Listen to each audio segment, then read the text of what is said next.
Bien, mis hermanos, vamos a la palabra del Señor, ¿no? Cambiemos el chip, modo sermón. Modo sermón. Ojalá que haya renovado sus pilas, ¿verdad? De tal manera que las 2 horas que voy a predicar. Estamos en Efesios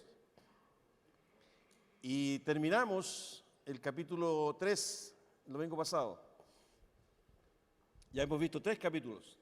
Y si usted se recuerda y ha participado, ¿verdad?, atentamente este tiempo, dijimos que de los 6 capítulos de Efesios, los 3 primeros, Pablo hacía un resumen del Evangelio, ¿no? Y planteaba el propósito final de Dios en Cristo, el de formar o conformar una nueva humanidad, una nueva sociedad, ¿no? Eso lo vimos in extenso. Incluso, si ustedes se recuerdan, el apóstol les comenta lo que Dios ha hecho, incluso desde antes de la creación del mundo, cuando ellos ya eran escogidos. Pablo se está dirigiendo a un pequeño grupo de hermanos, ¿verdad?, una congregación ubicada en la ciudad de Éfeso, ¿no?, capital de la provincia de Asia en el Imperio Romano, carta que escribe en el año 60 cuando él está preso en Roma, ¿no? De manera que él expresa su preocupación por los hermanos, por cuanto los conoce perfectamente. Él estuvo 3 años en Éfeso, fundó la iglesia y evidentemente había un vínculo estrecho. Y Pablo, ¿verdad?, los anima, como él lo hacía siempre con las iglesias de Asia Menor en la cual él había participado y conocía, porque eran años difíciles y complejos. Había una persecución, habían herejías como el judaísmo, el gnosticismo, ¿verdad? Y en lo particular, esa ciudad de Éfeso era altamente sensual y agresiva. Era una ciudad que tenía 250, se calcula 250.000 habitantes, ¿verdad?, con un comercio floreciente, ¿verdad?, y muy activo, muy dinámico, pero también había hechicería, ¿no? Y estaba la presencia de un culto idolátrico a la diosa de la fertilidad, Artemisa, ¿no? Lo cual hacía, ¿verdad?, que hubiese una presencia muy fuerte de la prostitución sagrada, ¿no?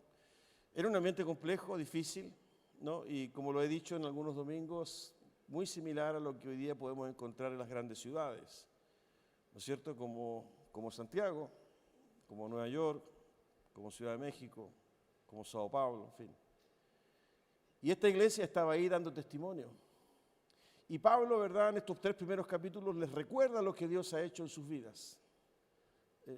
Este es un pequeño resumen, nada más, hermanos, para aquellos que no han venido todos los domingos y, ¿verdad?, o se ha olvidado algo.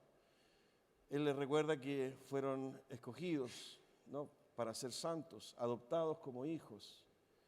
Él les recuerda, ¿verdad?, que antes estaban muertos en sus delitos y pecados, que incluso estaban esclavizados y bajo la ira de Dios estaban condenados. Pero Dios dice que es rico en misericordia, ¿verdad?, los liberó, los perdonó, los redimió, depositó de su gracia en ellos, incluso el Espíritu Santo, ¿verdad?, los selló y los marcó, ¿no? En fin, todo eso es lo que Dios hizo con ellos, ¿no? En el fondo, como lo hemos visto, ¿verdad?, es una carta no de exhortación, sino que de ánimo. No se desanimen.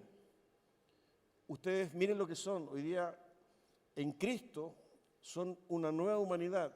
Había un divorcio y un rechazo tremendo en ese tiempo entre los judíos y los gentiles, es decir, los judíos y los no judíos. Y era algo realmente marcado, ¿no? Precisamente este pasaje que leí hace un momento de Pedro en la casa de Cornelio refleja ese antagonismo que había y ese rechazo que había entre judíos y no judíos, por cuanto Pedro, ¿verdad?, fue tratado por Dios en su mente para que fuera a la casa de un romano. Y él dice cuando llega a la casa que los judíos no pueden entrar a la casa de un gentil.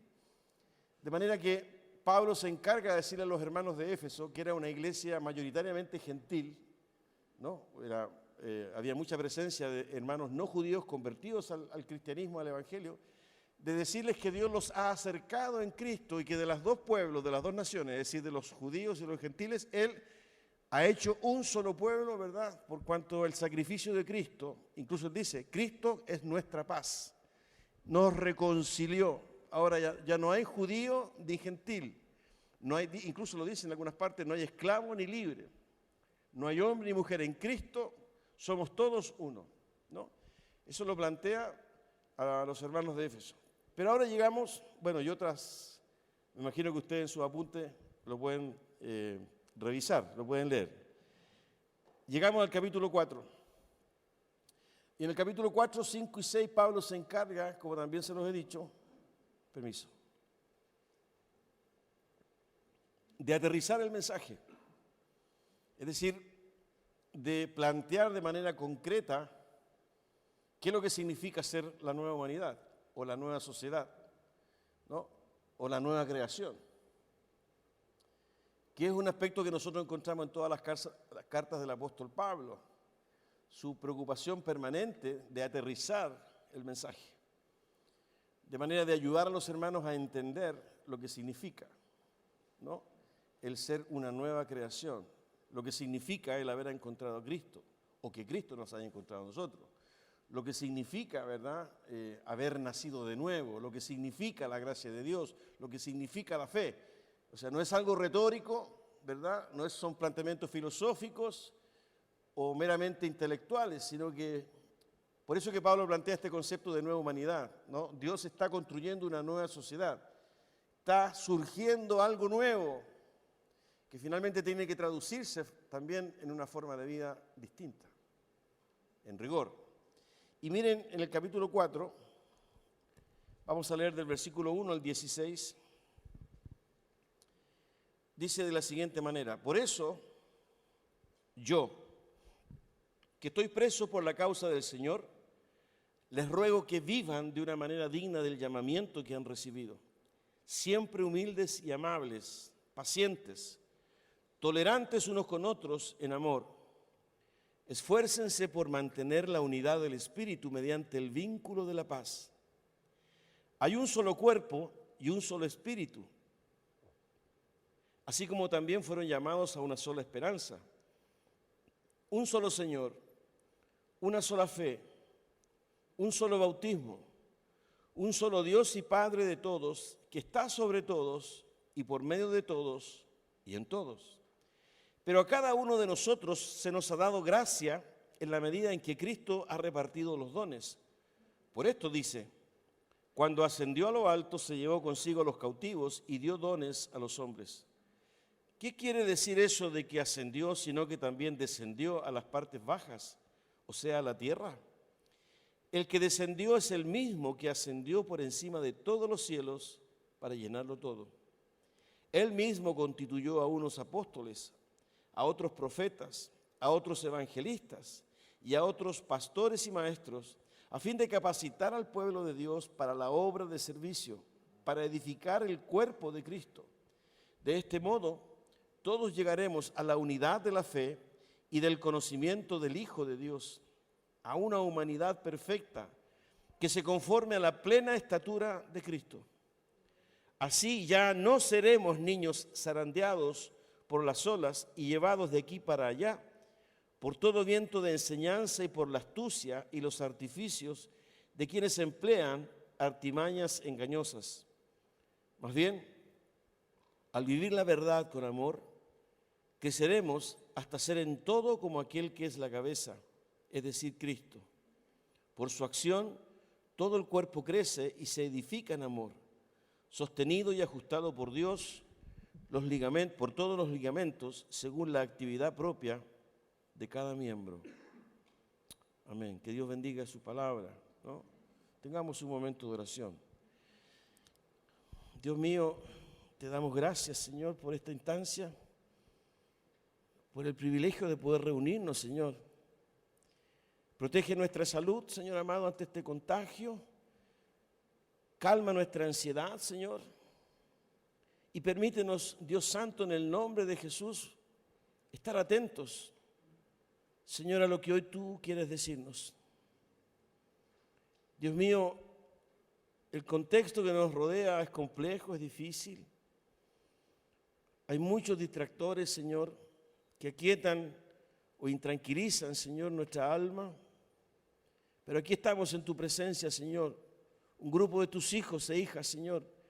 Aquí estamos aquellos que buscamos, Señor, tu ayuda, tu fortaleza. Te ruego en el nombre de Jesús, Señor, que nada ni nadie, Señor, interrumpa la exposición, la meditación, la lectura de tu palabra.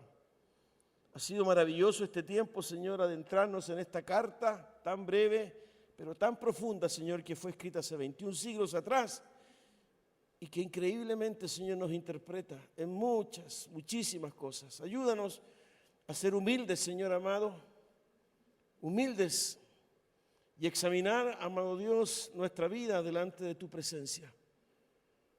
Señor, tú sabes que no te podemos esconder, no te podemos engañar, ni menos manipular, a pesar de que muchas veces esas son nuestras intenciones.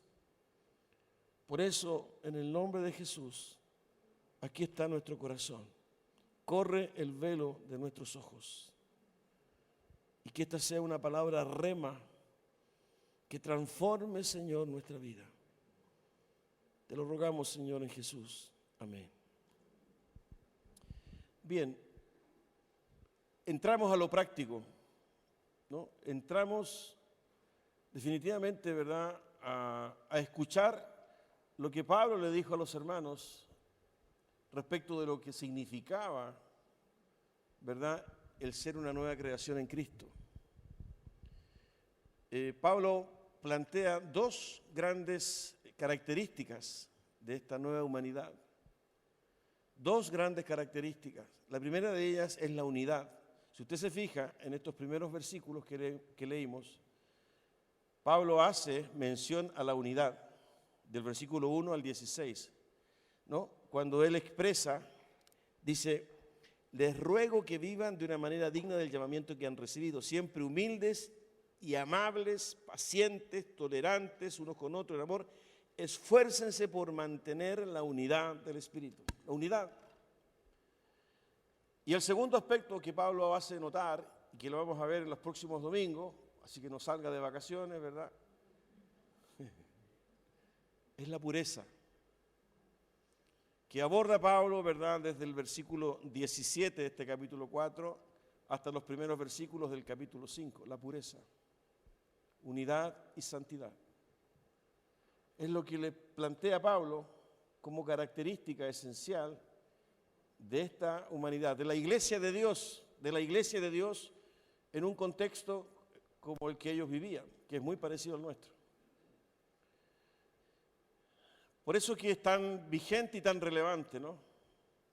La unidad, una dimensión al interior, ¿verdad?, de la comunidad, que dice relación con las relaciones, que dice relación con la cohesión, ¿verdad?, con la empatía, la solidaridad, la generosidad entre los unos y los otros, unidad. Que me imagino usted se dará cuenta que no es lo mismo que uniformidad. No estoy hablando de uniformidad, estoy hablando de unidad. Y la segunda característica, la pureza, la santidad. Es aquello que es perceptible por los terceros, por aquellos que observan, ¿no?, principios, valores importantes, fuertes, poderosos. Por eso que más adelante Pablo habla, ¿verdad?, del matrimonio, de la relación de pareja, la santidad. Como lo dijo y lo escribió el apóstol Pedro: sed pues santos, porque yo soy santo. Es decir, el concepto de santidad está vinculado al entender, porque la palabra santo significa apartado. La palabra santo significa consagrado. De manera que el concepto que hay profundo es que hemos sido consagrados y apartados para Él, en un contexto determinado, no para escondernos, ¿verdad?, ni vivir ajenos, alienados, sino que apartados y consagrados para Él. Y respecto de la unidad, que es lo que yo quiero comenzar a ver con ustedes hoy, volviendo al capítulo 4, versículo 1, ¿verdad? Pablo hace una introducción bastante potente y poderosa, ¿no? Con estos 2 o 3 versículos estuvimos conversando este lunes con el Ministerio de Alabanza. Y ellos me pidieron que también lo conversara con ustedes. No, eso no fue así. Fíjense cómo comienza. Por eso yo siempre hago presente, ¿verdad?, la manera en que Pablo escribe, y yo le llamo a esto los conectores. Por eso yo, ¿no? Lo cual significa que es evidente que hay una conexión entre lo que él va a decir y lo que ya ha venido diciendo. Por esta razón, ¿verdad?, por lo que ustedes han leído antes, es que yo quiero decirles esto. Hay un vínculo estrechísimo. Por eso que era importante analizar el pensamiento del apóstol en los versículos anteriores. Por eso, por todo lo que ustedes ya saben, ha hecho Cristo en sus vidas. Por eso, porque ahora ya comprenden que son una nueva humanidad, una nueva sociedad en Cristo. Por eso, porque ya, ¿verdad?, creen que Dios hizo algo especial en sus vidas y los engendró nuevamente. Por eso, porque ahora ya que saben que el Espíritu Santo de Dios mora en ustedes y que están sellados y marcados, por eso, dice Pablo, les ruego que vivan de una manera digna del llamamiento que han recibido. Por eso les animo y les exhorto, les ruego que vivan con coherencia, con consistencia, de acuerdo a lo que ya saben Cristo ha hecho por ustedes. La consecuencia, ¿verdad?, de entender lo que Cristo ha hecho por ustedes o lo que Dios ha hecho a través de Cristo en ustedes, significa, ¿verdad?, que eso tiene un estándar, tiene tiene características. No pueden vivir como ustedes quieran vivir. El llamado, ¿verdad?, tiene una dignidad. El llamado tiene un testimonio y tiene un perfil. Y ese testimonio, ese perfil, esa dignidad está vinculada, ¿verdad?, no al esfuerzo humano, no al temperamento que puedas tener, ¿verdad?, que a lo mejor puede ser melancólico, más pasivo que el colérico, en fin, o menos agresivo, sino que está vinculado a la obra de Dios en tu vida, a lo que hizo Dios a través de Cristo en tu vida. Si tú has tenido y tienes una experiencia con Cristo, si tú crees en todo lo que yo te he escrito antes, necesariamente tienes que vivir conforme a esa dignidad. Eso es lo que está diciendo. Ese solo hecho ya me lleva a mí a entender que hay cosas que yo antes vivía y que no las puedo mantener. Que hay relaciones que yo antes tenía y que no las puedo mantener. Que hay costumbres y hábitos que antes yo tenía que ahora no los puedo tener. Porque el llamado que me hizo Cristo, esa elección, ¿verdad?, esa demostración de gracia y misericordia, me lleva necesariamente a vivir de una manera distinta. Y me interesa recalcar esto, hermanos, porque es algo que la palabra de Dios normalmente, ¿verdad?, confronta nuestro corazón. Porque uno de los grandes problemas nuestros es nuestro ego, nuestro yo.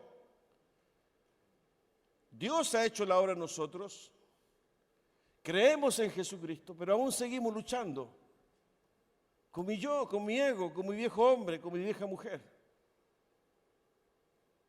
Y fíjense que, saliendo un poquito, ¿verdad?, del capítulo 4 de Efesios, quiero que vayan a Gálatas, ese libro que está antes. En el capítulo 5, Gálatas 5, del versículo 17 o 10 y 7, dice, porque esta, está hablando de la naturaleza pecaminosa que hay en nosotros, porque esta desea lo que es contrario al Espíritu, y el espíritu desea lo que es contrario a ella. Los dos se oponen entre sí. ¿Quiénes son los que se oponen? El Espíritu Santo y nuestra naturaleza pecaminosa. Pero miren lo que dice después. De modo que ustedes no pueden hacer lo que quieran. De modo que ustedes no pueden hacer lo que quieran.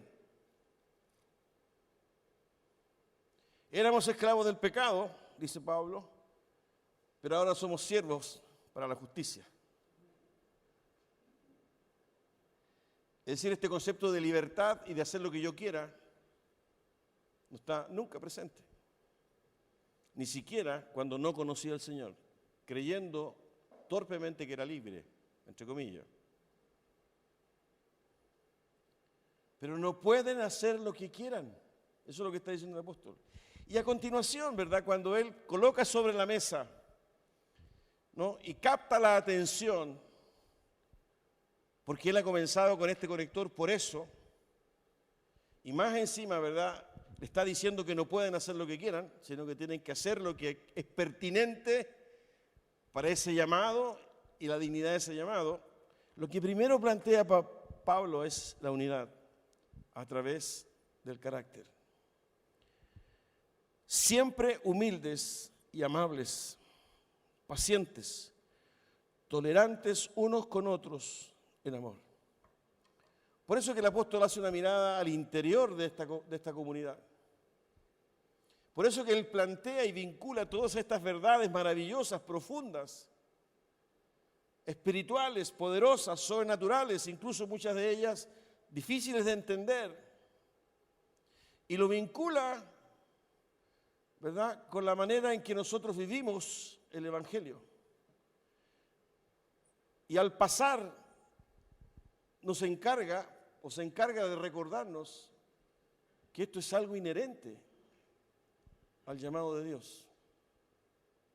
Que esto es algo inherente y esencial, ¿verdad?, a nuestra nueva condición de ser una nueva humanidad, una nueva sociedad. Y plantea el carácter. Plantea, ¿verdad?, esa dimensión que nos resulta tan compleja. Siempre humildes, amables, pacientes, tolerantes unos con otros, en amor. Él está haciendo mención, como usted seguramente ya lo asoció, con el fruto del Espíritu. Esta condición de paciencia, de humildad y de amabilidad, ¿verdad?, no tiene que ver con el manual de Carreño. Perdonen que saque el manual de Carreño, que los que somos, ¿verdad?, de la tercera edad, algo sabemos del manual de Carreño. La generación de ahora no tiene idea. Era un manual, ¿verdad?, de buenas costumbres, de cómo había que sentarse, cómo había que despedirse, en fin, que existía hace muchísimos años atrás. Sino que Pablo le está recordando, y fíjense cómo lo hace, ¿no? Siempre.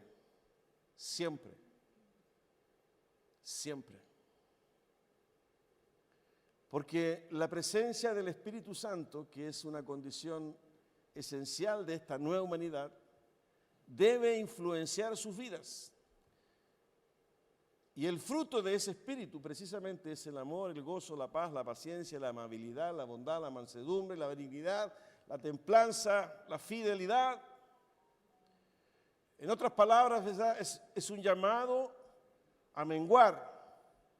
De manera que esta certeza y esta convicción que tenemos de que somos hijos o hijas de Dios y de que el Espíritu Santo de Dios mora en nosotros, finalmente se traduzca en un testimonio en nuestro carácter. Siempre humildes, siempre tolerantes, siempre amables, siempre pacientes, unos con otros en amor.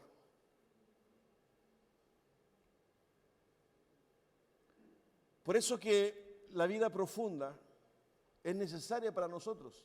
Esos espacios que normalmente, ¿verdad?, les he compartido necesarios de tener, fortalecen esta manifestación del Espíritu Santo. Si yo no cultivo mi tiempo, si yo no cultivo mi vida en esta relación con Dios a través de la fe, con Cristo, a través de la fe, con el Espíritu Santo, a través de la fe, porque todo es a través de la fe, no va a haber manifestación de Él en mi carácter.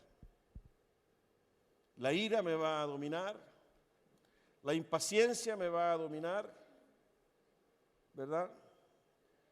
Los malos pensamientos me van a dominar. Y la manifestación de mi ser, de mi identidad, de mi yo, ¿verdad? Siempre va a ser absolutamente disonante con lo que, por otro lado, mentalmente yo creo. Por eso que la expresión de Pablo es categórica, siempre. Siempre.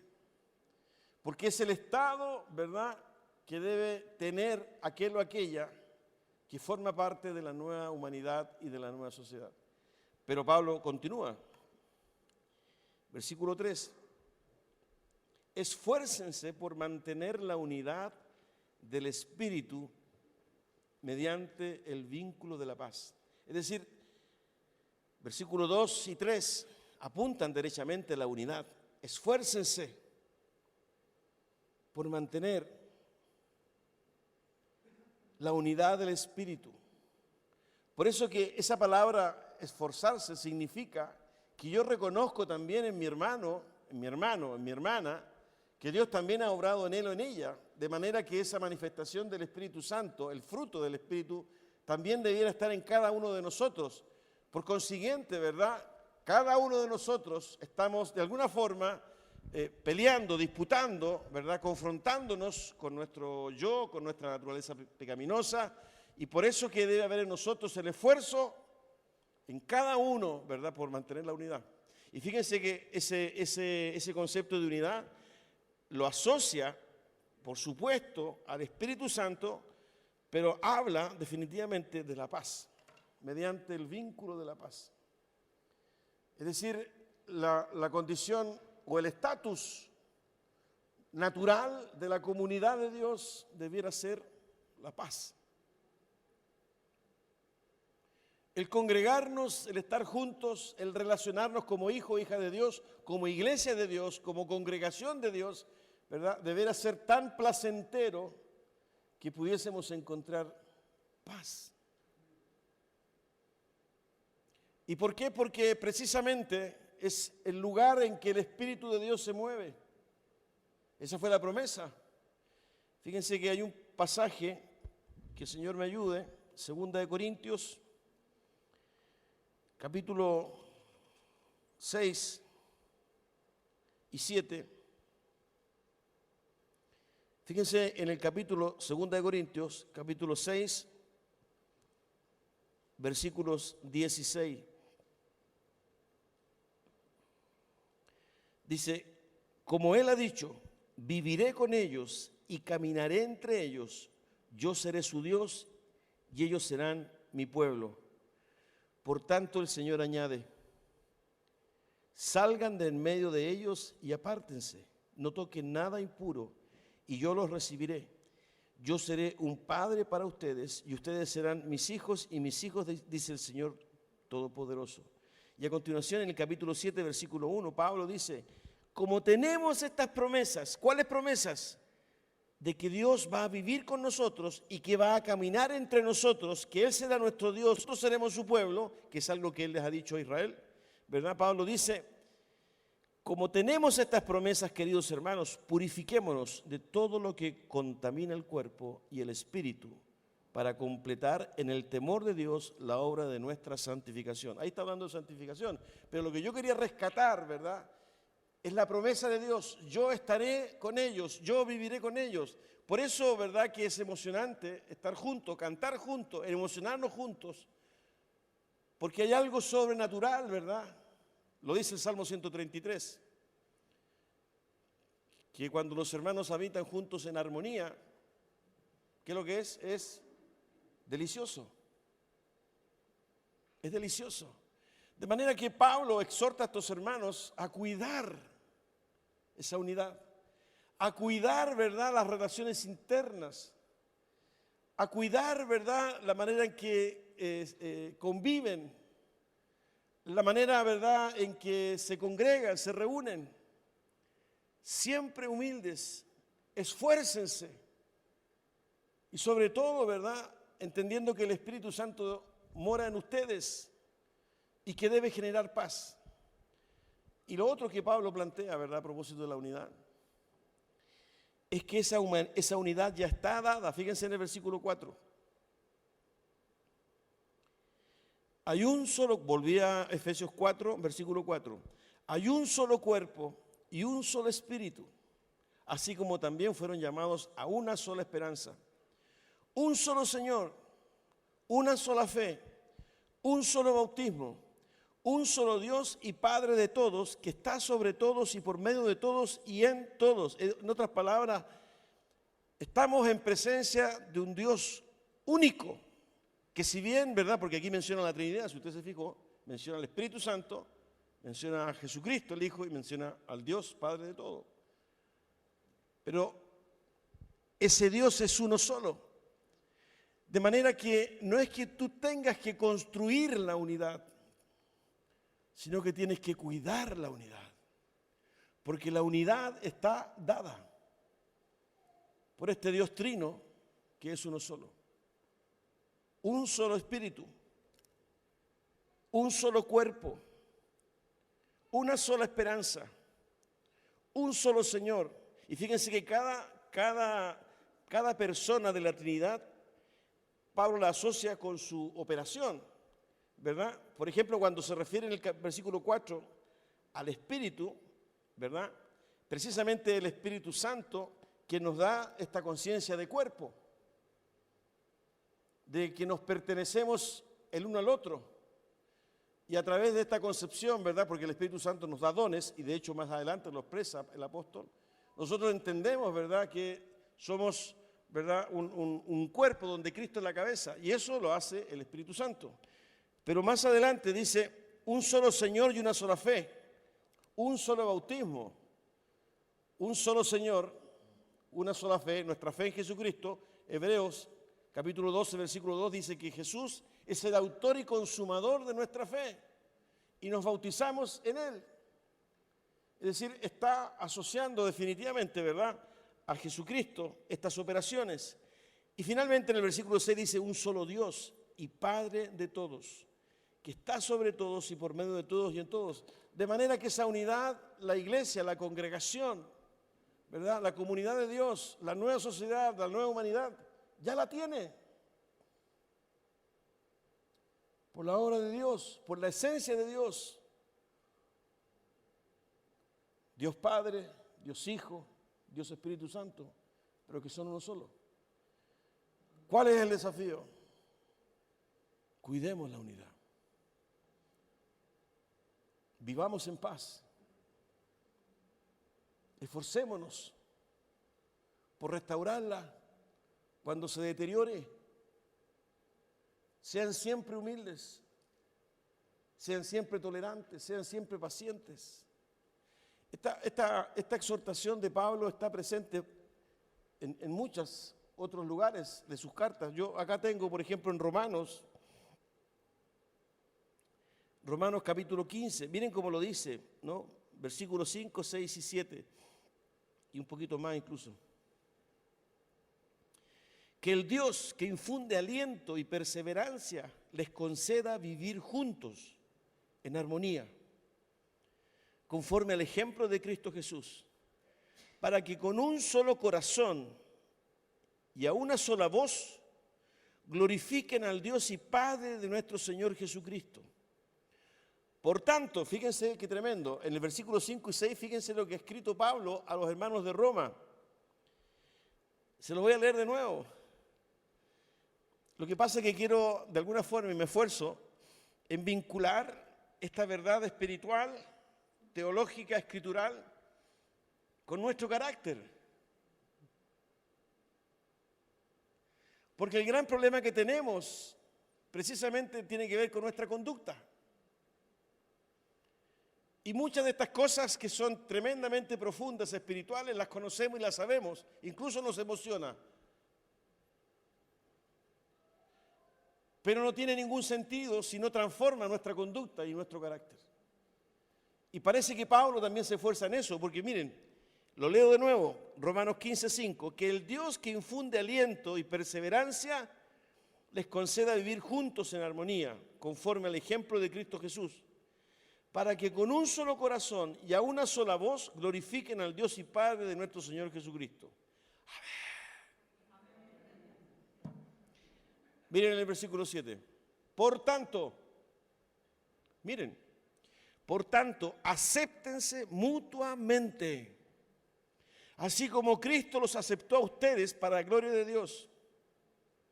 Acéptense mutuamente. Y miren, sigo leyendo. Así como Cristo los aceptó a ustedes para la gloria de Dios. Les digo que Cristo se hizo servidor de los judíos para demostrar la fidelidad de Dios, a fin de confirmar las promesas hechas a los patriarcas. Y miren el versículo 9, y para que los gentiles glorifiquen a Dios por su compasión, como está escrito. Es decir, hay un testimonio, ¿verdad?, evidente que se manifiesta en la unidad, que se manifiesta de la aceptación mutua, de la tolerancia mutua, de la paciencia mutua. Eso desborda absolutamente la propia comunidad y se hace visible para aquellos que miran y observan desde lejos. Se transforma en un verdadero testimonio evangelístico y misionero. Porque es el lugar, ¿verdad?, donde al estar presente el Espíritu de Dios, Dios mismo, ¿verdad?, hay aceptación, hay contención, hay comprensión, hay solidaridad. No hay otro grupo humano, ¿verdad?, en la tierra, en el planeta, que sea capaz de vivir, ¿verdad?, estas virtudes, por cuanto estas virtudes son la consecuencia de la presencia del Espíritu Santo de Dios en nuestras vidas. Ni en los bomberos. ¿Y por qué menciono los bomberos? Porque fui bombero y porque me sorprendió muchísimo los valores y los principios que hay en el interior de los bomberos. Pero son principios humanos, de buena convivencia.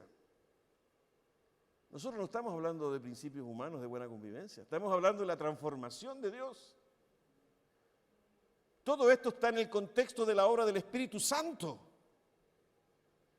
Si no hemos podido controlar nuestra impaciencia, si no hemos podido controlar nuestro carácter, si somos agresivos, si de alguna forma, ¿verdad?, nos damos cuenta que nuestro carácter ha hecho daño a otros hermanos, incluso al interior de nuestra familia, es porque algo está pasando en nuestro interior, en nuestra relación con Dios. Hay algo que no hemos permitido. Porque Pablo dice, la unidad de ustedes, la paz de ustedes, el amor entre ustedes, la aceptación mutua, la humildad de ustedes, la solidaridad de ustedes. No estoy hablando de la solidaridad con los de afuera, sino entre ustedes como hermanos se transforma en un testimonio evangelístico. Porque no hay otro grupo humano, no hay otra institución que tenga la obra de Dios como la tiene su iglesia. Entonces, por eso no estamos en presencia de simpatías, como lo he dicho tantas veces, sino estamos en presencia del desafío que significa el señorío de Cristo, el gobierno del Espíritu Santo en nuestra vida. Por eso que la palabra siempre es compleja, siempre humildes, siempre tolerantes, siempre pacientes, es compleja.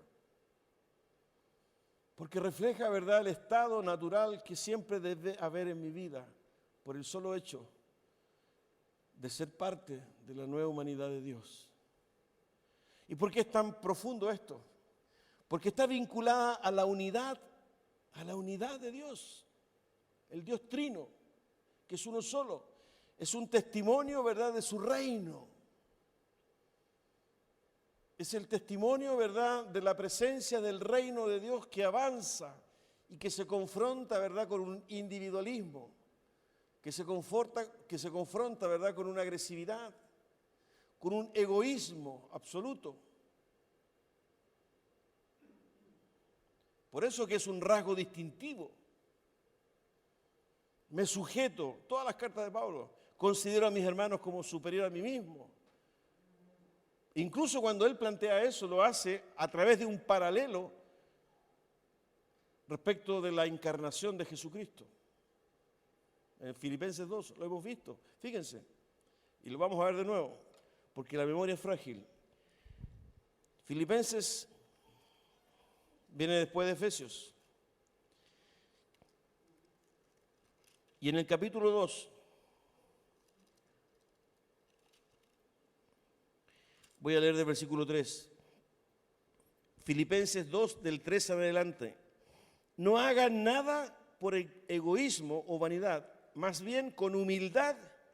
Humildad, qué incómoda esa palabra. Sí, porque a mí me cuesta ser humilde. ¿A usted le cuesta? Humildad. Con humildad consideren a los demás como superiores a ustedes mismos.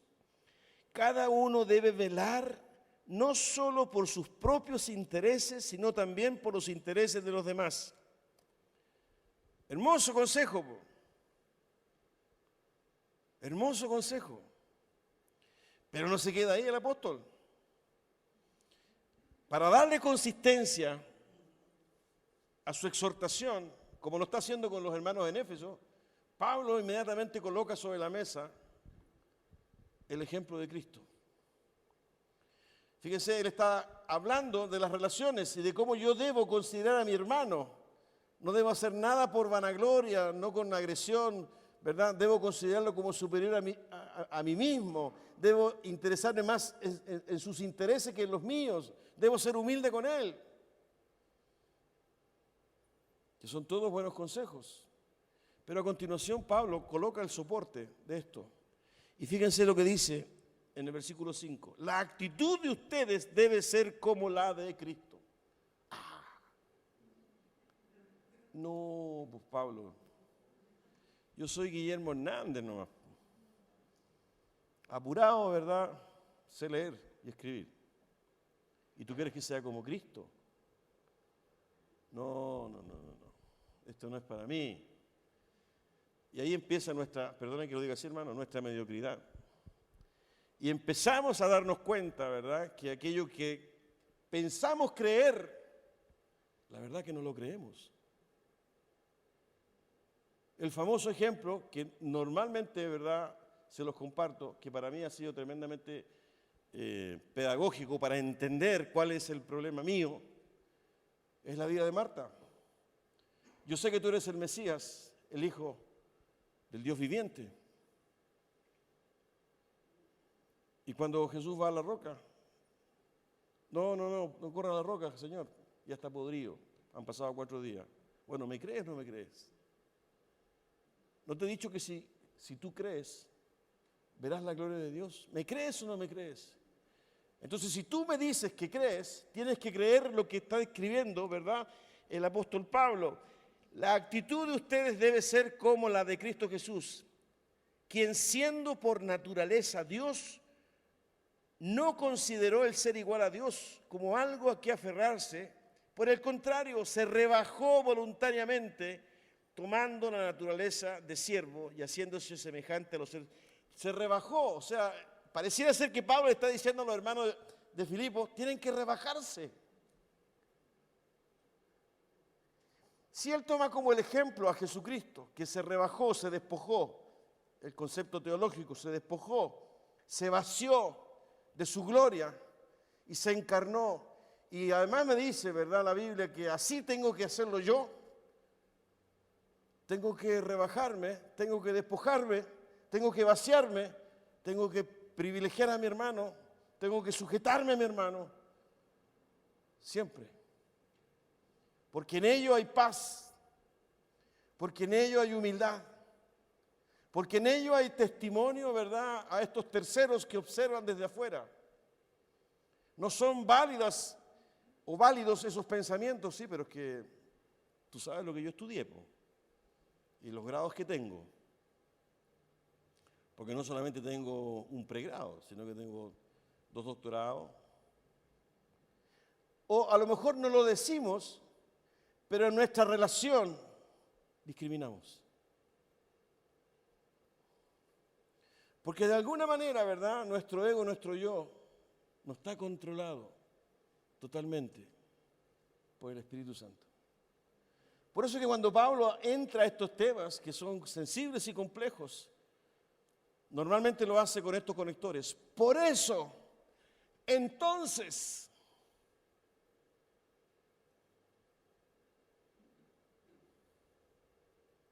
y ese es el mensaje que nos llega hoy día a nosotros.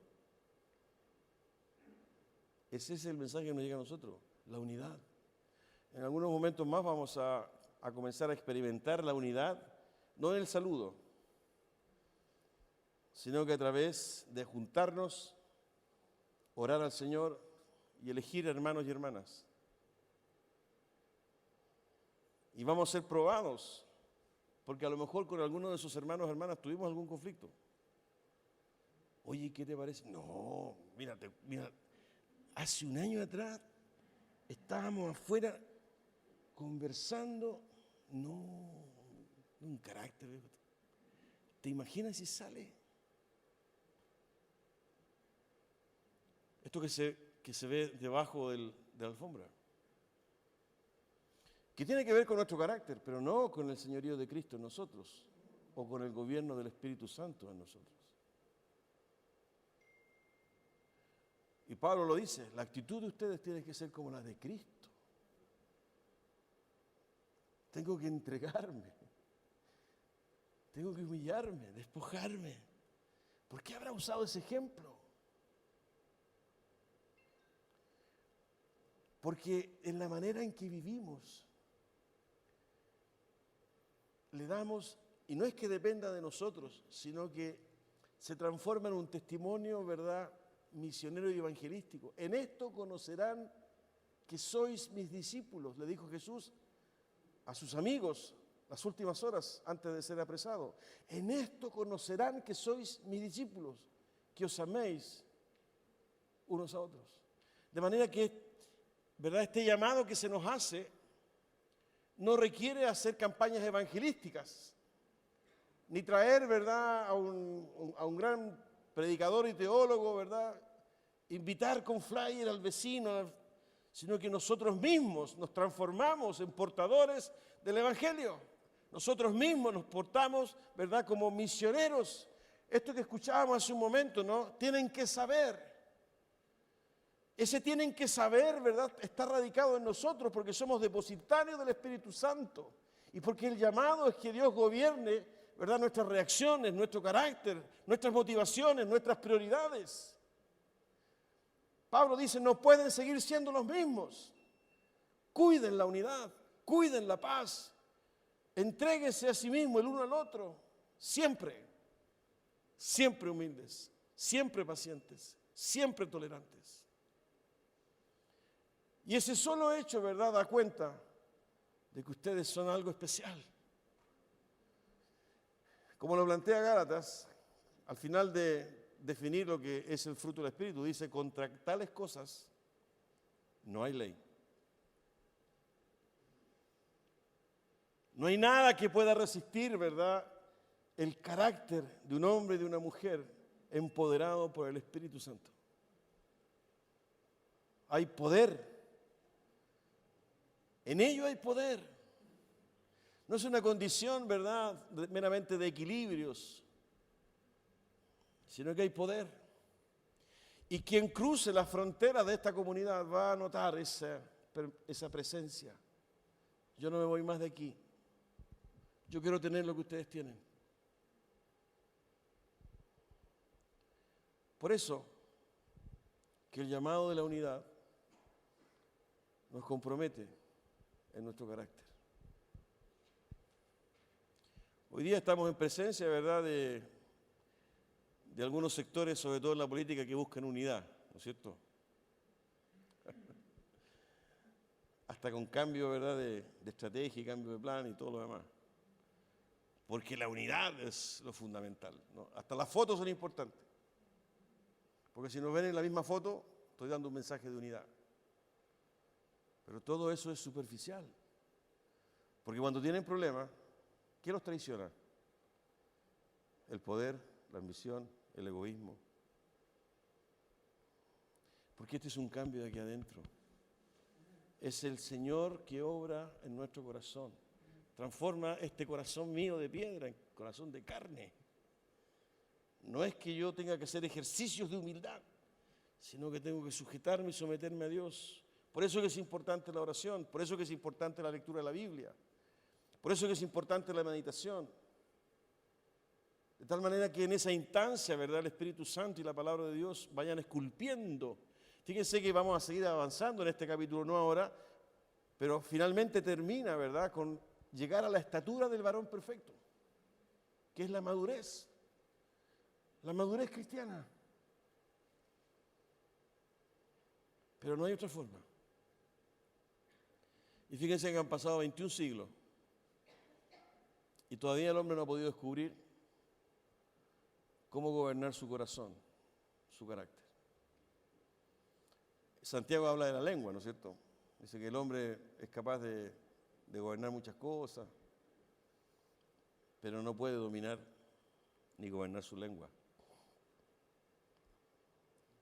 Porque hay algo aquí adentro. Que el Señor nos ayude, hermanos míos, que el Señor se glorifique, porque tiene que ver con sus planes y sus propósitos. Pablo está planteando esto, no se olviden, en el contexto que lo está haciendo. Este es el testimonio de ustedes. Preocúpense de la unidad. Y la unidad no es retórica. La unidad es sujeción al Espíritu Santo, es carácter. Humildes, pacientes. Y no se olviden que estamos en presencia de un solo Dios, de un Dios único. De manera que el llamado no es a que construyas, sino que cuides. Que cuides la unidad. Tengamos un momento de oración. Señor, en el nombre de Jesús, yo quiero darte gracias en esta tarde por tu palabra. Glorifícate, Señor, en nuestros corazones y ayúdanos a entender este llamado que hoy día tú nos haces, Señor. Sobre todo en este tiempo, Padre, tan convulsionado, tan dividido, tan polarizado, Señor. Donde las descalificaciones, las manipulaciones, las mentiras, Señor, están delante de nuestros ojos, Señor. Y lo podemos apreciar, amado Dios, en nuestro país, sobre todo en este tiempo. Hay un marcado individualismo, un egoísmo, Señor, y un desinterés por el otro que hace daño. Y aquí estamos en presencia, Padre Santo, de una manifestación de tu reino. Estamos en presencia, Señor, de una manifestación de tu iglesia fundamental, importante. Yo te ruego, Señor, en esta hora, en el nombre de Jesús, que tú abras nuestros ojos, Señor, y nos ayudes a vivir esta unidad. Ayúdanos a comprender lo que significa despojarnos de nosotros mismos, como Cristo se despojó a sí mismo. Perdona nuestro orgullo, Señor, perdona nuestra arrogancia. Perdona, Señor, este concepto que tenemos de nosotros mismos, Señor. Perdona nuestra superficialidad cuando miramos al otro, cuando decimos escuchar al otro. Ayúdanos, Padre Santo, en el nombre de Jesús, a vivir esta experiencia de una transformación genuina y real de nuestro carácter como hombres y como hijos tuyos, Señor, como mujeres y como hijas tuyas, Señor. Increíblemente, Padre mío, todo este plan de redención que tú has desarrollado a través de Cristo para la humanidad choca con nuestro carácter, Señor. Choca, Padre Santo, con nuestra resistencia, con nuestro ego. Por eso ayúdanos, Señor, en esta tarde, Enséñanos a ser humildes, enséñanos a ser pacientes, enséñanos a ser tolerantes. Que no sea retórica, Señor, por favor. Y perdónanos, Señor, cuando, amado Dios, nos descontrolamos y cuando contristamos tu Santo Espíritu que mora en nosotros. Enséñanos, Señor, a privilegiar los intereses del otro. Enséñanos a sujetarnos unos a otros en amor. Enséñanos, Señor, a construir estos vínculos de paz a través de tu Espíritu Santo. Enséñanos a esperarnos, Señor, el uno al otro. Dios mío, no queremos ser una comunidad de gente educada, gente decente, de gente respetuosa. Queremos ser una comunidad llena del poder de tu presencia, Señor, porque solo tu presencia hace la diferencia. Y que la amabilidad que yo pueda tener y que la amabilidad o la paciencia, Señor, que pueda alcanzar, sea por la obra de tu Espíritu Santo, Señor. Que nada nos confunda, Señor. Que nada nos confunda, Padre Santo. Porque esto tiene que ver con tus planes. Tiene que ver con tu obra, Señor. Ten misericordia, Padre mío. Ten misericordia. Te lo rogamos, Santo Dios. De tal manera, Señor, que esta experiencia comunitaria sea una bendición, sea delicioso. Como dice tu palabra y en el Salmo, donde tú envías bendición y vida eterna.